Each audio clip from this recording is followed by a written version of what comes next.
Hello hi जय जगन्नाथ मोर सप्तम श्रेणी छात्र छात्री माने तो तुम बहुत पिला मत कहूल मो जो अम्ल क्षार निरपेक्ष जो अच्छी acid base Salt acid based माने न्यूट्रल है एसिड रोचे अम्ल आ क्षार है बेस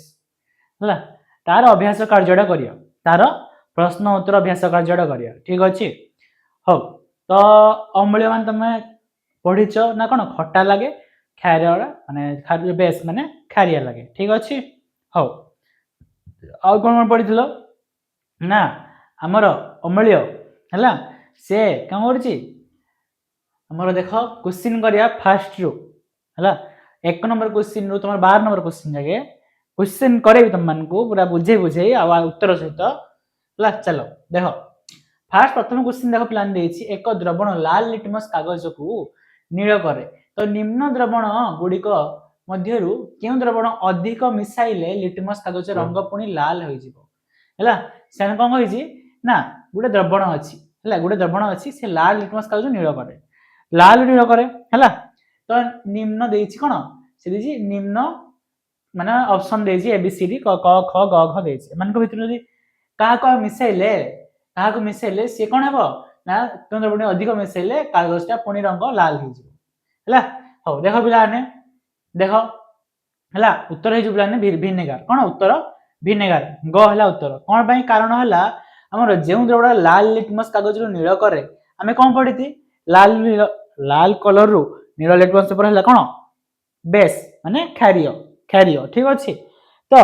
नील रंग को पुणी लाल करने आमको कौन अम्लीय दरकार एसिड दरकार हाँ ना तो भिनेगार भिनेगार थाए कौन एसिटिक एसिड पिलाने मन रखते पिलाने भिनेगार कौन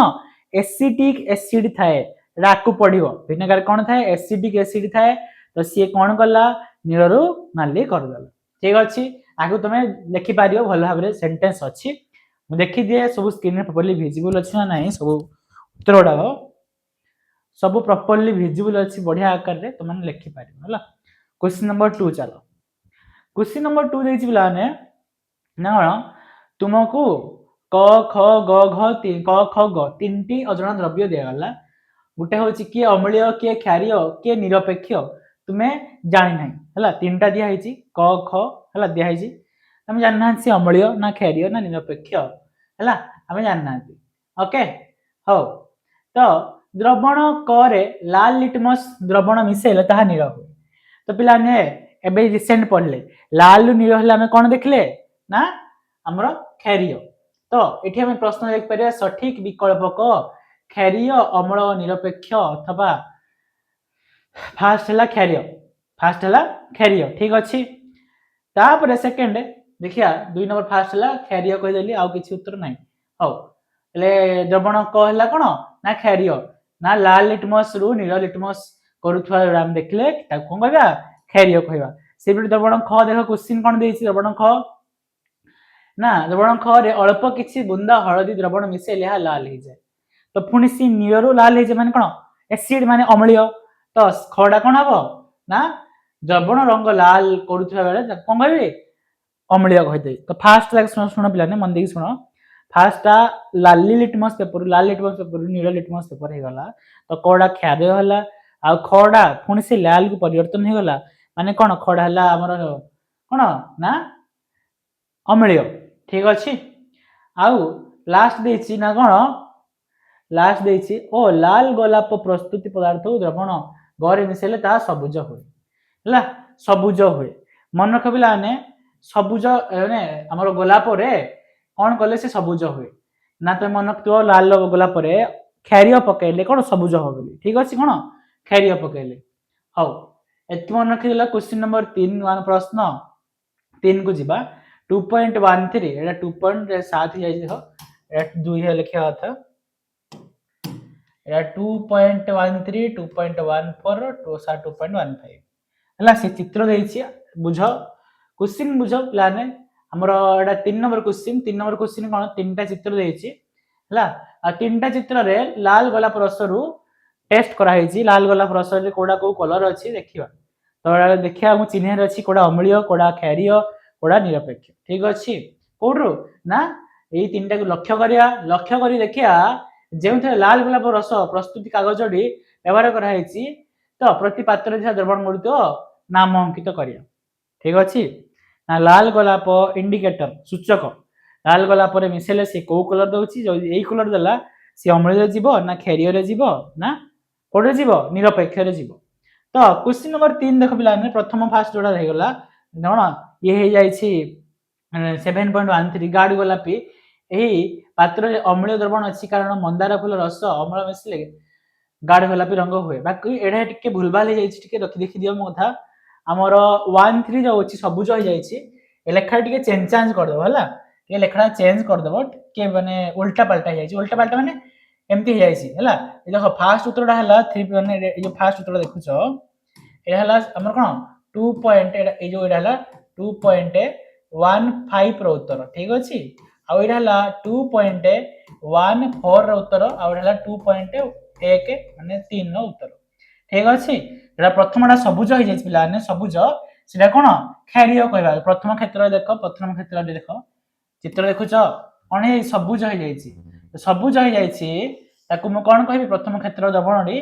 कोन क्षारीय बोली कहबी एहा पात्र रे क्षारीय अछि द्रवणडी कारण मंदार फूल रस क्षार मिसले सबुज रंग हुए हला एपरि उत्तर हला ये प्रथम उत्तर ये सेकंड उत्तर ये तृतीय उत्तर ठीक अछि देखि देलो आ जरा पूरा नाली ही जाउछि सेरा हला अम्लीय आ जरा किछि होउनी हला हल्का किछि हेइनी चेंजेस मझी रे जडा अछि हला निरपेक्ष मु लिखि दउछि एठी एटा कोन एटा हला क्षार एटा क्षारीय रे जीव एटा न्यूट्रल आ एटा अम्ल न्यूट्रल माने निरपेक्ष एटा कहउछ एटा हला अम्ल ठीक अछि हो प्लान 4 नंबर क्वेश्चन हो जिबा 3 नंबर क्वेश्चन मु जूम करी देखि दउछि देखि दबो हला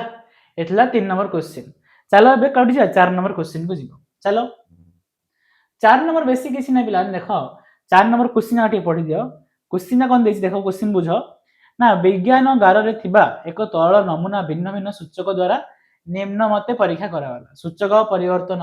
लाल लिटमस मरे पकेले से कोनसी परिवर्तन हला नै नीला पकेले लाल हे गला तो हमकु चिन्हार अछि कोडा कोन हळदी पकेले रंग कोनसी परिवर्तन हला नै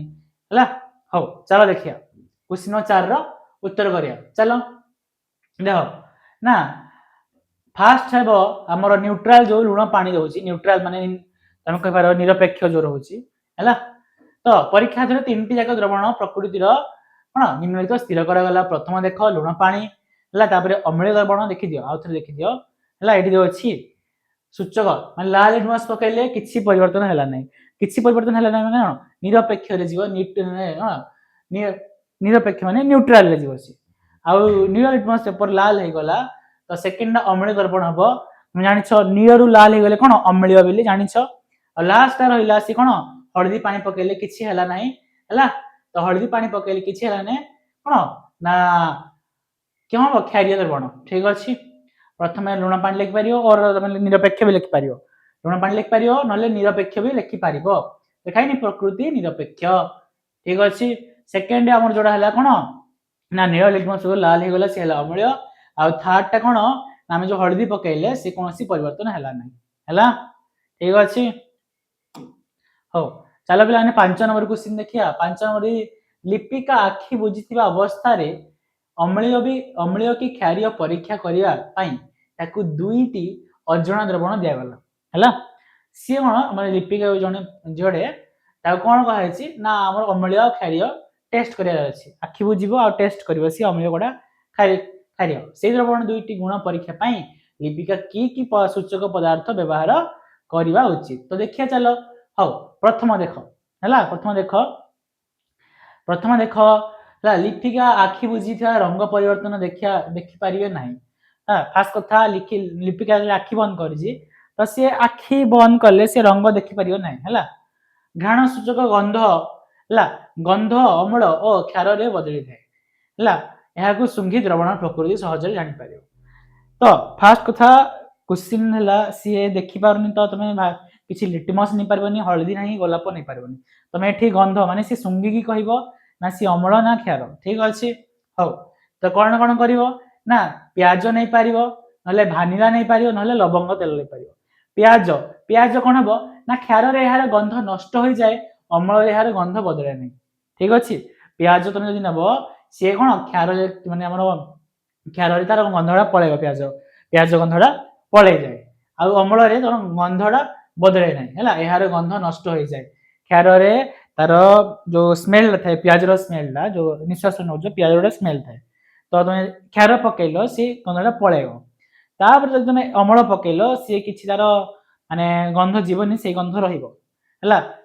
ଗୋଟେ ପିଆଜ ନେଇ କରିପାରିବ। ସେକେଣ୍ଡ ତମେ କଣ ଭାନିଲା ଭାନିଲା କଣ ଅସେନ୍ସ ନେଇ କରିପାରିବ। କ୍ଷୀରରେ ଏହା ସୁଗନ୍ଧ ଚାଲିଥାଏ, ଅମ୍ଳରେ ଏହା ସୁଗନ୍ଧ ରହିଥାଏ। ଠିକ ଅଛି। ସେହିପରି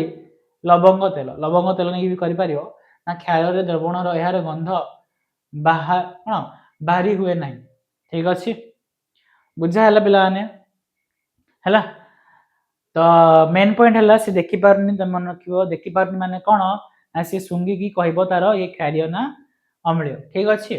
ହଉ। ତାପରେ ଚାଲ 6 ନମ୍ବର କ୍ୱେଶ୍ଚିନ୍ ପିଲାମାନେ। 5 ନମ୍ବର କ୍ୱେଶ୍ଚିନ୍ ତ କରିଦେଲେ ଉତ୍ତର, ତମେ ଭିଡ଼ିଓକୁ ଷ୍ଟପ୍ କରି ଲେଖିପାରିବ। 6 ନମ୍ବର କ୍ୱେଶ୍ଚିନ୍, ଅଧ୍ୟାୟ ଆରମ୍ଭରେ ଥିବା ବାର୍ତ୍ତା ଗୋଟିଏ ଧଳା କାଗଜରେ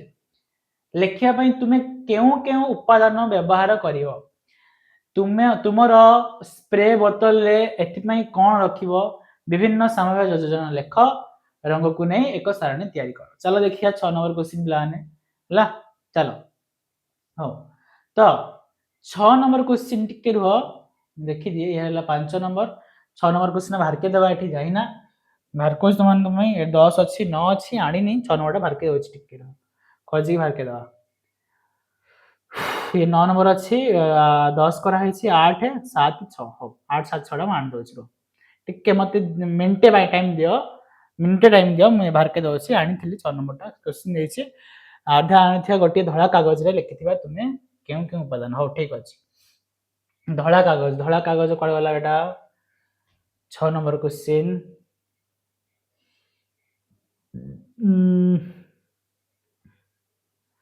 ଧଳା କାଗଜ, ଏଇଟା ଧଳା କାଗଜ, ଏଇଟା ସାରଣୀ କରିଥିଲି। ଠିକ ଅଛି, 6 ନମ୍ବର କ୍ୱେଶ୍ଚିନ୍ ଦେଖିଦିଅ, ଆକୁ ପୁଣି ମୁଁ ହଟେଇଦେବି ହେଲା। ହଉ ହଉ, ମୁଁ ଆକୁ ଅଲଗା ଆଡେ ରଖୁଛି, ଚିନ୍ତା କରନି। ଆକୁ ତଳକୁ ସାଇଡ୍ ନେଇଯିବା, ସାଇଡ୍ ରଖିଦେବା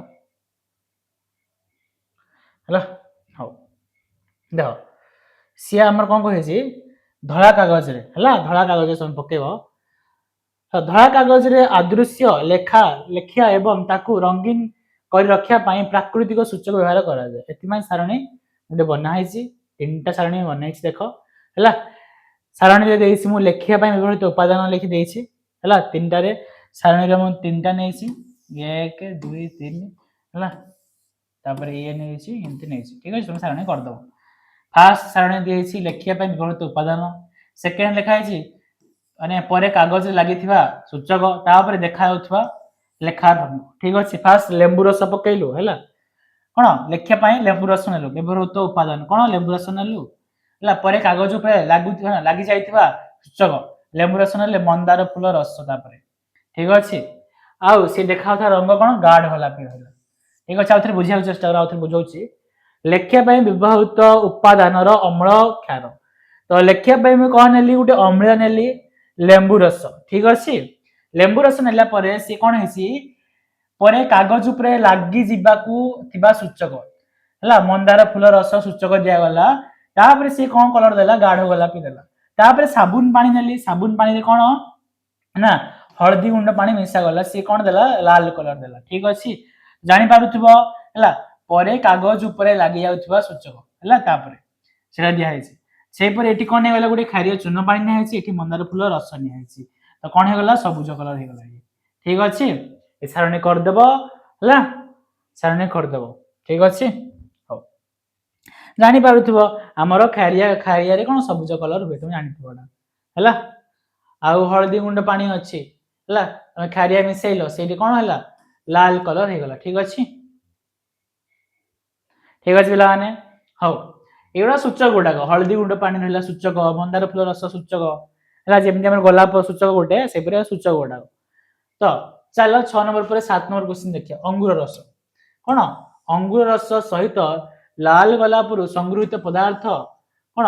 ମିଶାଗଲା, ତ ମିଶ୍ରଣରେ ଲାଲ ରଙ୍ଗ ଭଳି ଦେଖାଗଲା। ଯଦି ସେ ମିଶ୍ରଣକୁ ଖାଇବା ସୋଡା ମିଶେ, କଣ ଖାଇବା ସୋଡା ମାନେ NaOH, ଖାଇବା ସୋଡା ସୂତ୍ର ପିଲାମାନେ ଦେଖ, ସେଟା ଗୋଟେ କ୍ଷାରୀୟ ହେଲା, ଲେଖା ହେଇନି ଖାଇବା ସୋଡା आ सूत्र हला NaOH को सोडियम हाइड्रोक्साइड कहा जाए सोडा सोडा खाइबा सोडा NaOH होबनी टिके रहि जो भूल कह देली खाइबा सोडा बेकिंग सोडा फार्मूला थाए NaCO3 थाए हो छाड़ दशम रे अछि तमरो इखना नाही ना एटा NaCO3 थाए तो खाइबा सोडा तुम खाली लिखि अनख खाइबा सोडा जो मिसोती सेटा फुली जाए हला तुम जानितो सेति जानितो हो कि नहीं हो तो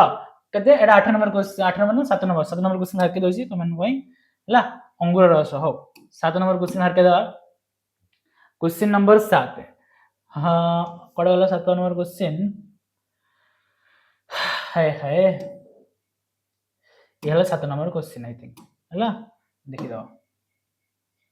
देखो बिलाने हला कबाड़ एटा 7 नंबर अंगूर रस नहीं एटा नहीं रे टिके रह जाओ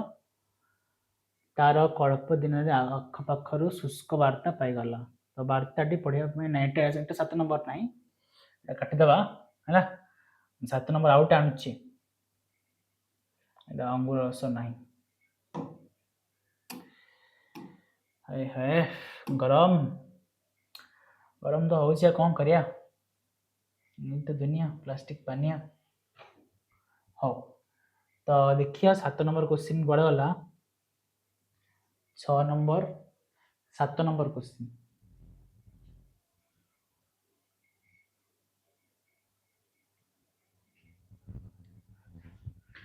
7 नंबर देखो 7 नंबर जो रोची अंगूर रस सते लाल गोलाप कहली क्वेश्चन पढ़ देछि तो 7 नंबर उत्तर कोन हो देखो डे बोला ने हला ना 7 नंबर आनी छि तुम भाई एरा प्रश्न 7 रोची ठीक अछि क्वेश्चन नंबर 7 रो उत्तर है हला तो सी कोन हो जी फर्स्ट क्वेश्चन बुझाउ चेष्टा करो सी कोन हो जी अंगूर रस सहित लाल गोलाप जो संगृहित पदार्थ मिसिले तो मिश्रण लाल रंग भली कोन देखा वाला तापर तुम खाइबा सोडा को मिसा देलो कोन हबो प्लान मन रखियो खाइबा सोडा खारिया हला खाइबा सोडा खारिया पदार्थ खाइबा सोडा गोटे खारिया पदार्थ ठीक अछि तो जो खारिया पदार्थ मिसेबा ए मिसेले कोन हबो ना एहा मिसा द्वारा द्रवणटी खारिया होई जिवो ठीक अछि प्रथमे तो हमर अंगूर रस जोटा कि अम्लीय होइथिबारु गोलाप रसटी लाल रंग हे गला अंगूर रसटा कोन एसिड थाए टिके खटा खटा लागे तो सी कोन लाल हे गला तार खाइबा सोडा मिसे दबो बेस्ट माने खारोडा कोन सेटा खारियोडा तो खारियोडा मिसे देले से नील हे जिवो से खारिया द्रवणडा तो सी कोन हबो ना क्षार संस्पर्श आसी गोलाप सूचक रंग सबुज रंग हे जिवो तुम जानिथिबो ना कोन गोलाप सूचक रो खारिया रंगडा कोन माने खारिया मिसिल कोन होय ना सबुज रंग ठीक अछि हो ये थिला 7 नंबर ठीक अछि तापर 8 नंबर प्लान देखो से 8 नंबर कोन होई छि ना कमला रस व्यवहार करी ज्योति तार जन्मदिन रे तार आई पाखकू एक गुप्त वार्ता पठाइला वार्ताटी पढ़िया पय ज्योतिर आई को तुमे सहाय्य करि परियो कि केउ सूचक व्यवहार करले वार्ताटी स्पष्ट पढ़ी हेबो तो सी कोन कहि छि ना कमला रस व्यवहार करकी ज्योति ता जन्मदिन ता आई की लेटर उठे पठे चिट्ठी उठे पठे छि तो कौ सूचक व्यवहार करले लेखाटा हमको स्पष्ट भाव देखा जिवो ना कौ सूचक व्यवहार करिया आ लेखाटा पूरा भल भाव देखा जिवो हो देखो देखो बिलाने तार उत्तर आनी तुम लिखि पारियो एठी देखो कमला रस जोटा कि अम्लीय थाए आनी तो खटा लागे माने कोन अम्लीय थाए एही गुप्त वार्ता को स्पष्ट भाव पढ़िया पई ज्योति आई को कोन करिवो फास्ट कोन करिवो ना से कागज को सामान्य उषुम बा गरम कले कमला रस थिबा अंशटी बादामी रंग होई जिवो एवं वार्ताटी स्पष्ट पढ़ी हेबो टिके गरम कले उष्मेइले सेटा टिके कोन बादामी रंग होई जाव स्पष्ट भाव पढ़ी हेबो आ तापर जदि तमे सूचक माने जो कहि छि को सूचक व्यवहार करिवो हळदी पानी जदि आमे खारिय सूचक हला जेमति हळदी पानी कागज ऊपर लगाइबा तबे ताहा अम्ल सह प्रतिक्रिया करी रंग परिवर्तन करिवो जहा द्वारा वार्ताटी देखाबो ठीक अछि सूचक कोन हळदी सूचक पकेइले से हमर खारियर सूचक जो होछि हला कोन हळदी पानी कागज ऊपर तमे लगे देबो से कोन हबो ता अम्ल सह प्रतिक्रिया करी से कोन हबो रंगडी परिवर्तन हे जिवो जहा द्वारा हमें स्पष्ट भाव पढ़ी पारे ठीक अछि तुम लिखि परिबा को तापर 9 नंबर क्वेश्चन कोन देछि पढ़िया जालो क्वेश्चन नंबर 9 देछि पिलाने प्राकृतिक सूचक किपरि प्रस्तुत करा जाए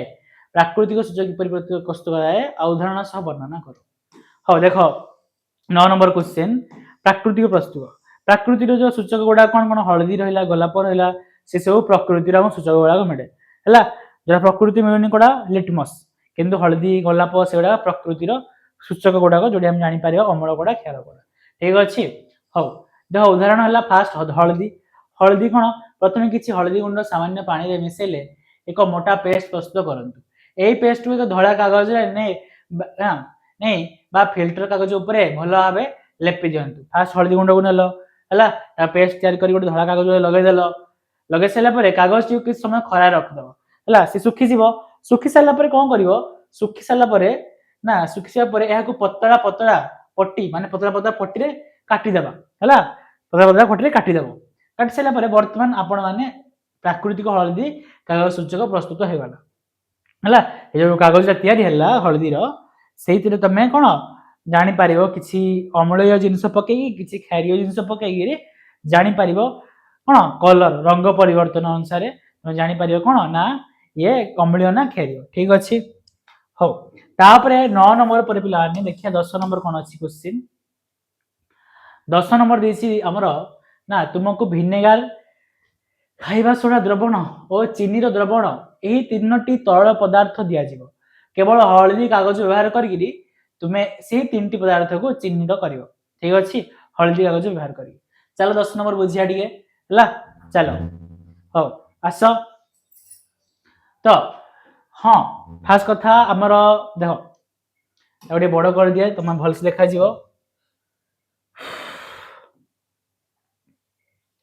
देख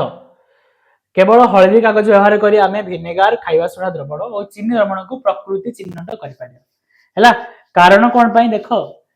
कारण ना खाइबा सोडा जो द्रवण रोचे हलदी कागज रे खाइबा सोडा द्रवण पकई देले तार रंग लाल हो ठीक अच्छे तुम जब कौन कर हलदी कागज रे खाइबा सोडा द्रवण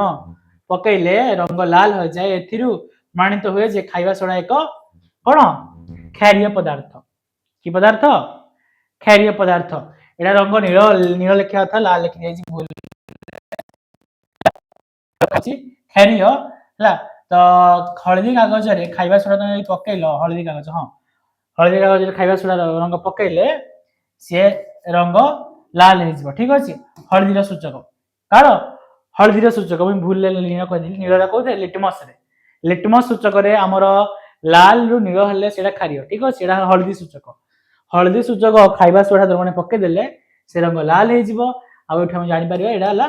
खाइबा कौन खाइबा सोडा क्षारीय पदार्थ बोली ठीक अच्छे हो ये 10 नंबर क्वेश्चन प्लान